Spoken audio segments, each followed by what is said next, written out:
Assalamualaikum warahmatullahi wabarakatuh. Semoga kita masih dalam keadaan sehat, diberikan kesehatan meskipun dalam keadaan pandemi ini.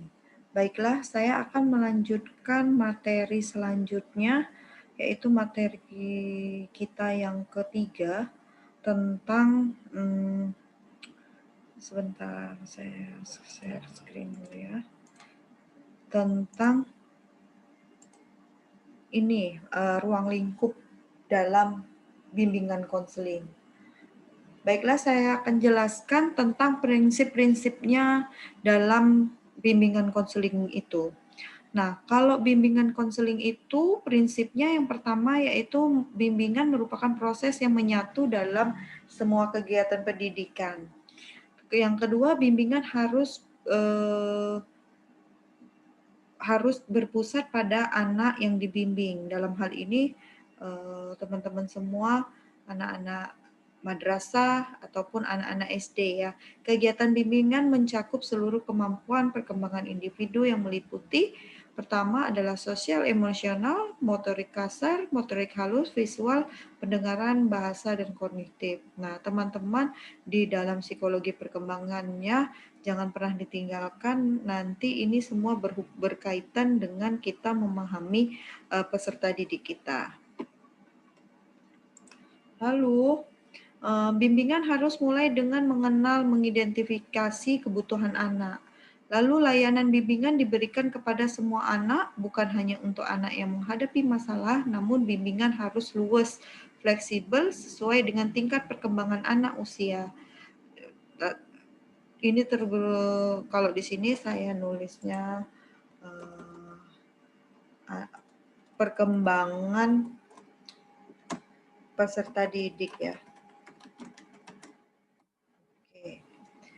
Terus hendaknya selalu mencari menggunakan data yang tersedia dan akurat. Lalu saat berkomunikasi dengan orang tua, hendaknya diciptakan situasi yang aman, menyenangkan untuk menghindari kesalahpahaman.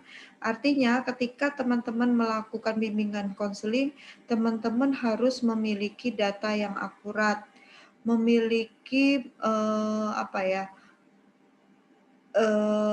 asumsi, observasi sesuai dengan teori atau sesuai dengan kejadian di lapangan. Teman-teman nggak bisa menyampaikan komunikasi ke orang tua sesuai tidak data yang valid, itu akan fatal sekali. Orang tua bisa tidak terima. Namun kalau teman-teman mahir dalam memberikan informasi, menyampaikan informasi secara akurat, orang tua akan bisa terima. Nah, dalam kegiatan bimbingan, hendaknya orang tua diikutsertakan agar mereka dapat mengikuti perkembangan anak baik di sekolah dan di rumah. Bimbingan dilakukan seoptimal mungkin bila perlu dikonsultasikan kepada sekolah dan tenaga ahli, misalnya konselor, psikolog, dokter, psikiater, atau ahli jiwa, dan sebagainya.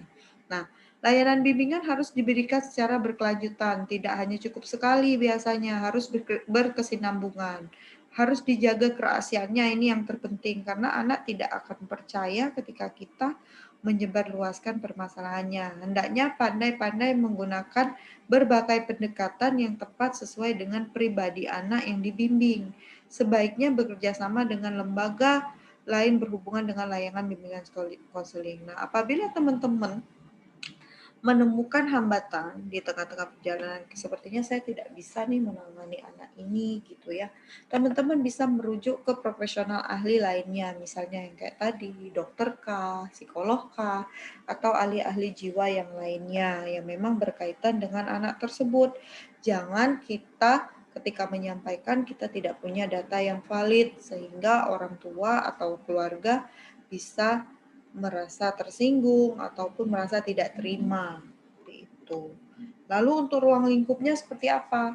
Yang pertama adalah bimbingan pribadi sosial. Nah, bimbingan tujuannya apa? Bimbingan yang mewujudkan pribadi yang mampu menyesuaikan diri dan bersosialisasi dengan lingkungan secara baik. Lalu yang kedua adalah bimbingan belajar. Bimbingan melalui kegiatan bermain sambil belajar yang mencakup pengembangan kemampuan dasar dan pembentukan perilaku. Lalu kalau untuk pendekatan bimbingannya apa aja? Yang pertama itu adalah pendekatan instruksional dan interaktif. Nah, ini tekniknya terpadu dengan pelaksanaan KMB ya. Lalu pendekatan dukungan sistem menciptakan suasana lingkungan yang menunjang perkembangan siswa. Yang selanjutnya pendekatan pengembangan pribadi, memberi kesempatan anak untuk berkembang sesuai dengan kemampuannya. Lalu kalau dalam teknik-teknik BK apa saja? Nah, teknik-teknik BK itu ada bimbingan klasikal, bimbingan kelompok. Kalau teknik klasikal seperti apa? Teknik pemberian bantuan dilakukan secara menyeluruh dalam satu kelas. Nah, kalau bimbingan kelompok membantu mengatasi masalah bersama-sama atau membantu seorang individu menghadapi masalah dengan menempatkan dalam satu kehidupan kelompok. Oke. Nah, dari penjelasan tadi, apakah teman-teman harapan saya teman-teman bisa memahami berbagai konsep, berbagai pendekatan-pendekatannya, berbagai ruang lingkupnya. Dengan begitu nanti teman-teman ketika ada yang ingin disampaikan, teman-teman bisa bertanya bagian mana yang teman-teman tidak mengerti, mulai dari dasar-dasar BK, prinsip-prinsipnya ini. Nah, teman-teman ada poin-poin yang tidak mengerti, teman-teman bisa bertanya. Tujuannya apa? Kalau dalam konseling itu istilahnya kita harus memahami dulu kondisi anak. Selalu saya tekankan teman-teman harus punya panduannya. Kenapa sih BK itu penting untuk teman-teman ketahui ketika nanti mengajar? Karena ini tonggak awal. Ketika ada anak merasa hari ini tidak bahagia, bad mood, kok nggak semangat, dia mengalami apa? Ada apa dengan dia? Misalnya seperti itu. Nah, itu teman-teman bisa peka. Kita bisa bertanya, kamu kenapa hari ini kok sedih? Apa yang bisa saya bantu? Dengan perkataan-perkataan singkat, itu sudah bisa membuat peserta didik kita merasa dimengerti, merasa dirinya diperhatikan. Namun kalau kita cuek, permasalahan itu akan tidak terselesaikan oleh anak tersebut. Jadi kalau gurunya semakin peka, anak itu akan semakin nyaman. Nah, baik teman-teman, mungkin setiap penjelasan saya tidak akan banyak-banyak karena memang durasi kita juga 1 jam ya. Harapan saya nanti teman-teman bisa banyak berdiskusi di grup ataupun nanti ada forum yang sudah saya sediakan di e-learning. Oke, cukup sekian dan terima kasih untuk materi ruang lingkup BK. Jika ada pertanyaan, monggo kita lanjutkan di forum selanjutnya.